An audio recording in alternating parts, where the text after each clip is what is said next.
ये तस्वीरें सामने आ रही है अयोध्या से, जहां देखिए किस तरीके से यहां पर एक्शन मोड में टीम नजर आ रही है और लगातार जिस तरीके से पूरा मामला गरमाया हुआ था उसको लेकर के अब यहां पर बुलडोजर आपको दिखाई दे रहा होगा और एक्शन मोड में यहां पर टीम नजर आ रही है।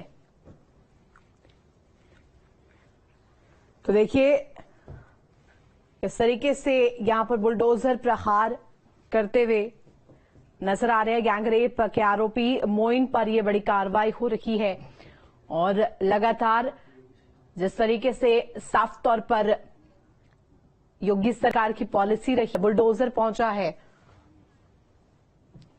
गैंगरेप के आरोपी पर एक्शन और ये तस्वीरें हम आपको दिखा रहे हैं।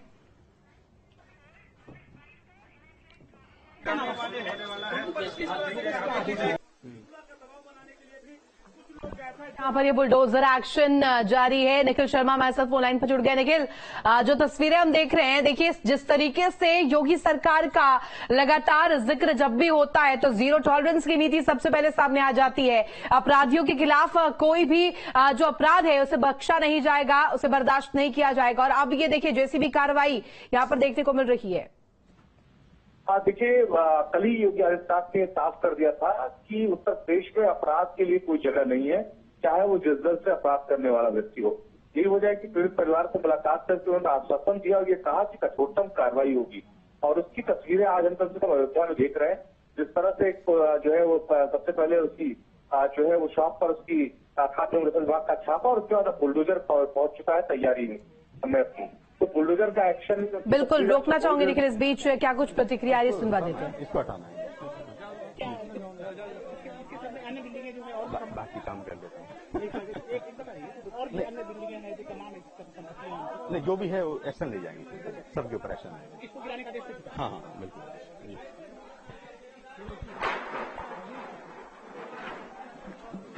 बिल्कुल। और देखिए जिस तरीके से यहाँ पर प्रतिक्रिया सामने आ रही थी और आरोपी पर बुलडोजर एक्शन यहाँ पर लिया जा रहा है। निखिल हमारे साथ लगातार कनेक्ट है। निखिल, आरोपी के घर पर बुलडोजर पहुंचा हुआ है, तस्वीरें हम देख रहे हैं।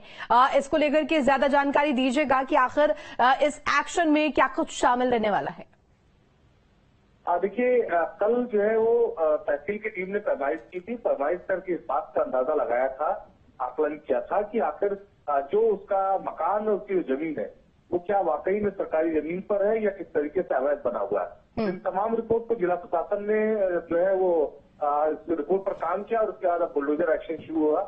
थोड़ी देर में बुलडोजर का जो एक्शन होगा वो दिखाई पड़ेगा किस तरह कार्रवाई होगी। लेकिन एक बात साफ है कि सरकार का जो एक्शन है वो लगातार जारी है। अपराधियों के प्रति खास करके 2 मुकदमे तक इस पूरे मामले में लिखे जा चुके हैं। पहला मुकदमा जो है पॉक्सो एक्ट के तहत लिखा गया और दूसरा जो है पीड़िता के परिवार को धमकाने को लेकर लिखा गया। एक तरफ जहां जो आरोपी है उसके खिलाफ कार्रवाई जारी है, उसकी जो है बिक्री पर छापेमारी और उसके बाद उसके घर पर बुलडोजर का एक्शन। तो दूसरी तरफ जो उसके सहयोगी थे उनके खिलाफ भी मुकदमा पंजीकृत करके पुलिस तेजी से कार्रवाई कर रही है। तो हर तरफ से पुलिस ने साफ कर दिया है घेराबंदी करके आरोपी का। उत्तर प्रदेश में अपराध करने वालों के लिए कोई जगह नहीं है। उत्तर प्रदेश में रहने वाली जो तमाम महिलाएं हैं उसके साथ जो है वो दुर्व्यवहार करने वालों के लिए कोई जगह नहीं है। इसी के साथ राजनीतिक माहौल भी इसको लेकर गर्माता जा रहा है। निखिल, इसके अलावा देखिए जिस तरीके से आप जानकारी भी दे रहे हैं और इसके साथ साथ 12 वर्षीय किशोरी से दुष्कर्म का जो आरोप लगा, सपा नेता इसको लेकर के गिरफ्तार भी किए गए, उसका नौकर भी गिरफ्तार हुआ। इस पूरे मामले को लेकर के अब जिस तरीके से बुलडोजर एक्शन लिया जा रहा है, इसे एक नजीर बनाने की कोशिश भी की जा रही है कि आखिर कोई भी अपराधी, कोई भी जो आरोपी है वो उत्तर प्रदेश में कम से कम बख्शा नहीं जाएगा। देखिए उत्तर प्रदेश में जो भी इस तरह की कार्रवाई होती है वो नजीर के तौर पर ही देखी जाती है। उत्तर प्रदेश में बुलडोजर चला, पूरे देश में और दुनिया में लोगों ने जाना कि बुलडोजर एक्शन क्या होता है। तो कम से कम मुख्यमंत्री योगी आदित्यनाथ चाहते हैं कि मैसेज इस तरह का जाए समाज में, ऐसे अपराधियों के खिलाफ, इस तरह का अपराध करने वाले के खिलाफ, इस तरह की मानसिकता रखने वालों के खिलाफ उत्तर प्रदेश में दोबारा कोई इस तरह का सर उठा न सके, कोई इस तरह का अपराध कर न सके। और यही वजह है और ये भी एक मैसेज देने की जरूरत है कि उत्तर प्रदेश में इंसाफ किस तरह से मिलता है। पीड़िता के परिवार को कल मुख्यमंत्री से मिलने के बाद जिस तरह का भरोसा देखा था उसके चेहरे पर, वो भरोसा मुख्यमंत्री योगी आदित्यनाथ कायम रखना चाहते हैं। उत्तर प्रदेश की सभी जनता के चेहरे पर वो भरोसा देखना चाहते हैं। शायद यही वजह है कि आप देखिए कि तेजी से कार्रवाई हो रही है। कल परिवार के लोगों की मुलाकात हुई, पुलिसकर्मी निलंबित हुई, दूसरा मुकदमा पंजीकृत किया गया है, घर की पैमाइश हुई और जो है उसके बाद आज के एक्शन की बात करें तो सुबह से जो बेकरी थी उस पर छापेमारी चल रही थी, वहां पे जो सैंपल थे वो सील किए गए और उसके बाद अब बुलडोजर जो है वो आप खड़ा है जो आरोपी के घर के सामने।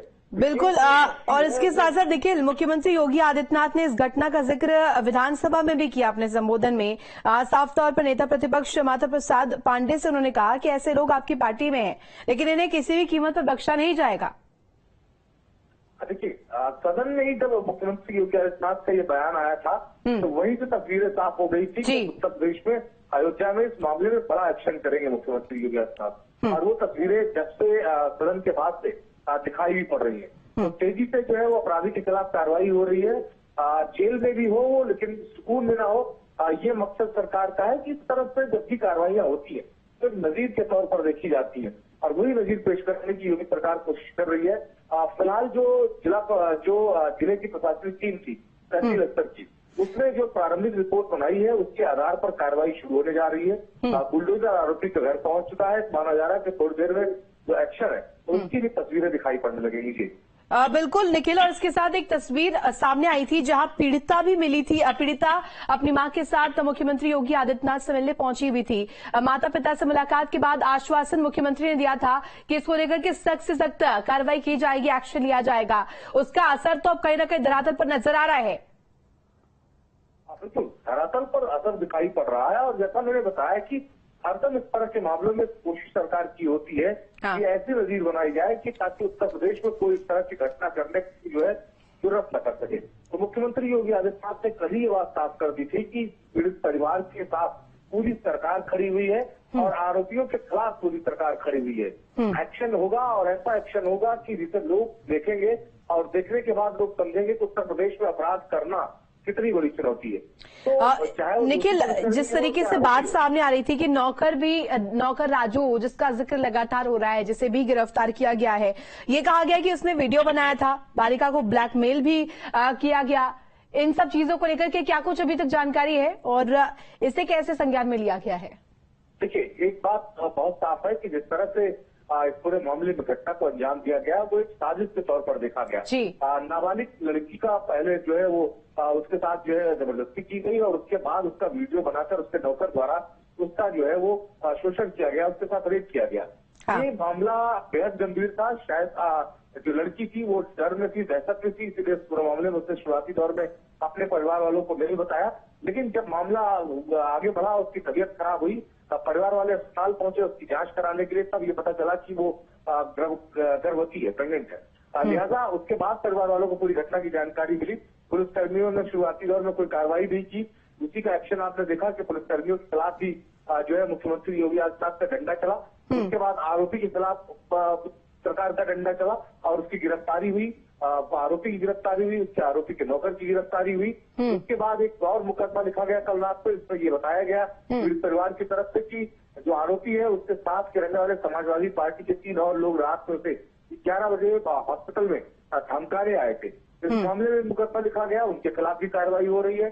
एक तरफ जहां आरोपी और दूसरा उसकी तरफ सहयोगी और उसके बाद संपत्ति पर हर तरफ से एक्शन जो है वो सरकार का जारी है और इस तरह के अपराधियों के खिलाफ कम से कम यही एक्शन होना चाहिए कि नजीर पेश होना भी जरूरी है। जी इसके साथ साथ देखें तो निखिल, जिस तरीके से जानकारी मिली है कि जब पीड़िता की मां से मुख्यमंत्री की मुलाकात हुई, उसके बाद तमाम चीजों को लेकर के मुख्यमंत्री ने यहां पर आश्वासन दिया। जब ये कहा गया कि जो शिकायत है वो भी देरी से लिखी गई, इसको लेकर के भी कहीं ना कहीं विपरीत है मुख्यमंत्री।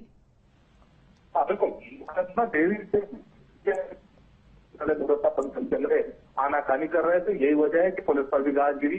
2 लोग निलंबित किए गए, जो थाना अध्यक्ष थे और उसके साथ ही चौकी इंचार्ज थे, दोनों को निलंबित करके ये भी फैसला दे दिया गया कि अगर कोई पुलिसकर्मी इस तरह के गंभीर मामलों में अगर लापरवाही बरतेगा तो उसके खिलाफ सरकार का क्या एक्शन होगा। दूसरी तरफ अपराधी के खिलाफ आप एक्शन लगातार देख ही रहे। जो है वो नजीर सेट करने की जरूरत सरकार को महसूस हुई इस तरह के मामलों में और यही तस्वीर कम से कम आज देखने को मिल रही है और बड़ी कार्रवाई की तरफ जो है वो सरकार आगे बढ़ रही है। माना जा रहा है कि थोड़ी देर में ही बुलडोजर का जो एक्शन है वो भी शुरू हो जाएगा। अभी अधिकारी इस बात को समझने में लगे कि एक्शन जो है वो किस तरह से किया जाए, यानी जो कार्रवाई है वो किस तरह से की जाए। निखिल, क्योंकि देखिए जमीनों की पैमाइश तो शुरू हो गई, इसके अलावा ये भी कहा जा रहा है कि जितनी भी अवैध संपत्ति है उन सभी पर यहाँ पर बुलडोजर प्रहार होगा। इसको लेकर के क्या कुछ जानकारी मिल पाई है कि क्या कुछ इसमें शामिल किया जाएगा? कार्रवाई का पैमाना क्या होगा? देखिए, जो पैमाइश है उसकी रिपोर्ट तैयार कर ली जिला प्रशासन ने, उस रिपोर्ट के आधार पर मौके पर पहुंचा है। मौके पर बुलडोजर भी पहुंच गया है और उसके बाद एक बार फिर जो है वो फौरी पैमाइश की जाएगी और इस बात का आकलन किया जाएगा। ठीक है निखिल, लौटूंगी आपके पास। हमारे साथ एमएलए अभय सिंह भी जुड़ गए हैं। अभय जी, देखिए जिस तरीके से पूरा मामला है, बुलडोजर कार्रवाई भी हो रही है, किस तरीके से ले रहे हैं इस एक्शन को? कल जब हम गए थे उनके यहाँ गांव में, पीड़िता के गांव में, परिजन थे, गांव के बहुत से लोग इकट्ठा हुए थे और बता रहे थे कि हाँ इन लोगों ने बड़ी गुंडागर्दी की है, दलितों की जमीन कब्जा कर लिया है और इन लोगों ने एप्लीकेशन दिया था किस तरीके से दलितों की जमीन कब्जा करके उससे बनाया गया है जी बेकरी। तो ये जो कार्रवाई हो रही है उसी के अनुक्रम में हो रही होगी। कार्रवाई तो हो रही है, लेकिन एक मिसाल इसे पेश